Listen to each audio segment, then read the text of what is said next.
मैं किसी ऑफिस काम के लिए फ़्लाइट से बेंगलोर से मुंबई जा रहा था। ये विमान का इकोनॉमी क्लास था।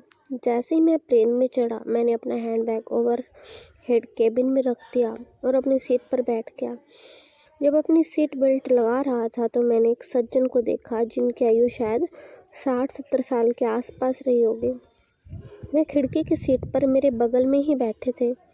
अगले दिन मुंबई में मेरा एक प्रेजेंटेशन था, इसलिए मैंने अपने कागजात निकाले और अंतिम तैयारी में उनको पढ़ाने लगा। मैं लगभग 15-20 मिनट के बाद जब मैं अपना काम कर चुका था, मैंने दस्तावेजों को वापस बैग में सुरक्षित रूप से रख दिया और खिड़की से बाहर देखने लगा। मैंने बड़ी लापरवाही भरी निगाह से अपने बगल में बैठे एक व्यक्ति के चेहरे की ओर देखा।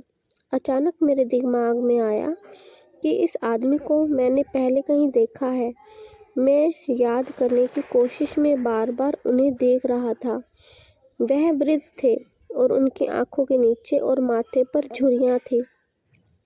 उनके चश्मे साधारण फ्रेम वाले थे। उनका सूट एक साधारण गहरे भूरे रंग का था, जो बहुत प्रभावशाली नहीं लग रहा था। मैंने अपनी निगाहें उनके जूतों पर दौड़ाई। वे फॉर्मल जूतों की एक बहुत ही साधारण जोड़ी थी। वह अपने मेल का जवाब देने और अपने दस्तावेजों को देखने में व्यस्त लग रहे थे। अचानक उनको देखते हुए मेरे दिमाग में एक विचार आया। कौन था? और मैंने बातचीत शुरू करते हुए पूछा, क्या आप श्री नारायण मूर्ति हैं? उन्होंने मेरी ओर देखा और मुस्कुराकर उत्तर दिया, हाँ, मैं हूँ। मैं चौंक पड़ा और कुछ समय के लिए अवाक रह गया। मुझे समझ नहीं आ रहा था कि उनसे आगे बातचीत कैसे जारी रखी जाए। मैंने उन्हें फिर से देखा, लेकिन इस बार सबसे बड़े भारतीय अरबपति होने की दृष्टि से नारायण मूर्ति।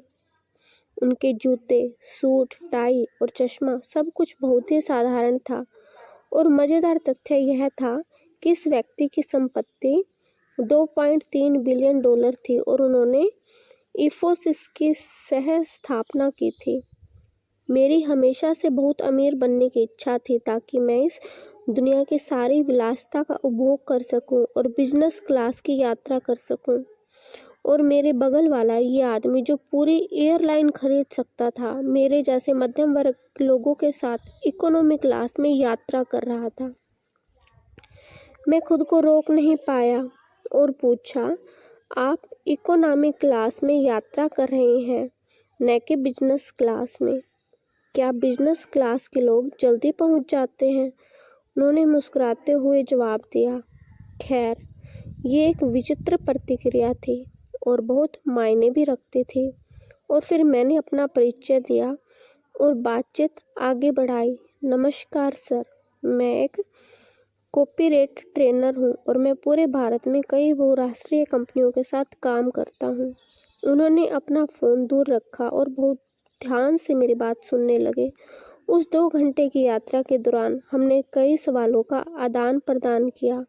हर सवाल के साथ बातचीत गहरी होती जा रही थी और फिर एक ऐसा क्षण आया जिसने इस उड़ान के अनुभव को और भी यादगार बना दिया। मैंने सवाल किया, श्रीमान, आप इस दुनिया में इतने सारे लोगों के आदर्श हैं।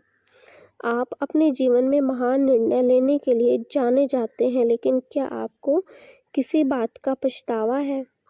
ये सुनते ही उनका चेहरा कुछ उदास सा हो गया। उन्होंने कुछ देर सोचा और उत्तर दिया, कभी कभी मेरे घुटने में दर्द होता है। मुझे लगता है कि मुझे अपने शरीर का बेहतर ख्याल रखना चाहिए था। जब मैं जवान था, मैं काम में इतना व्यस्त था कि मुझे अपने शरीर का अपना ख्याल रखने का समय ही नहीं मिला।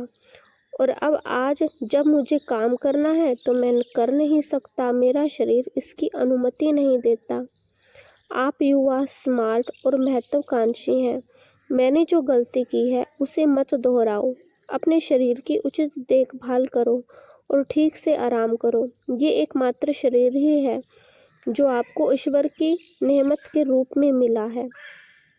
उस दिन मैंने 2 चीज़ें सीखी, एक जो उन्होंने मुझे बताई और दूसरी जो उन्होंने मुझे दिखाई।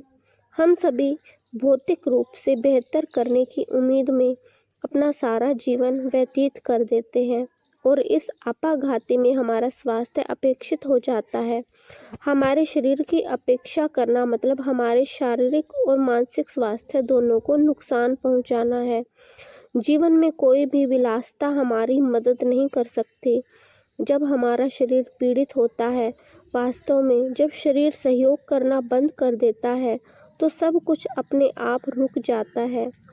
यह एकमात्र शरीर ही है जो हमें इस जीवन यात्रा के वाहन के रूप में मिला है। बेहतर होगा कि हम इसे हल्के में ना लें।